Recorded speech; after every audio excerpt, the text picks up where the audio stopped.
नमस्कार मंडळी. तर तुम्ही पपई बघत असाल तर हा पपई आहे आमच्या झाडावर, पपईच्या झाडावर लागलेला पपई. तर खूप उंचावर होता, तुम्ही बघू शकता कसा मस्त केशरी केशरी झाला होता. तर मग साडी काढून असं पूर्ण घेर केला आणि मग पपई काढून टाकला आणि त्याच्यानंतर हा असा गोल राऊंड पपईचा काढलेला आहे आणि स्लाइस हा हा एकदम गोड लागला. तर हा असा आम्ही कट केला आणि ह्याच्या सगळ्या बिया आहेत त्या सुकायला ठेवल्या, कारण पपई झालेला आहे आणि पपई खूप गोड आहे, त्याच्यामुळे असे पीसेस केले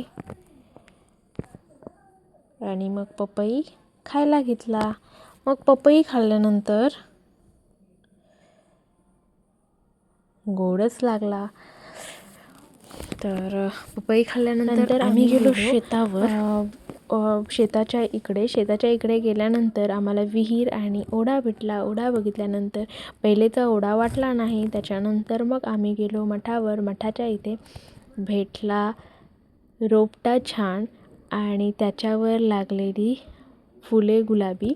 मग ती पाहिली, थोडा वेळ इकडे तिकडे झाडं पाहिल्यानंतर आम्ही तिथून निघालो आणि मग बाकीची फुलं बघितली. आमच्या घराच्या इथली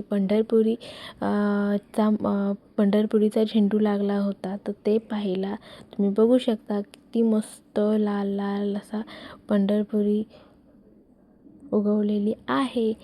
तर आपण भेटूया नेक्स्ट व्हिडिओमध्ये. अशाच व्हिडिओ तुम्ही पाहत राहा आणि आपल्या व्हिडिओ जर आवडल्यास लाईक करा, शेअर करा, कॉमेंट करा.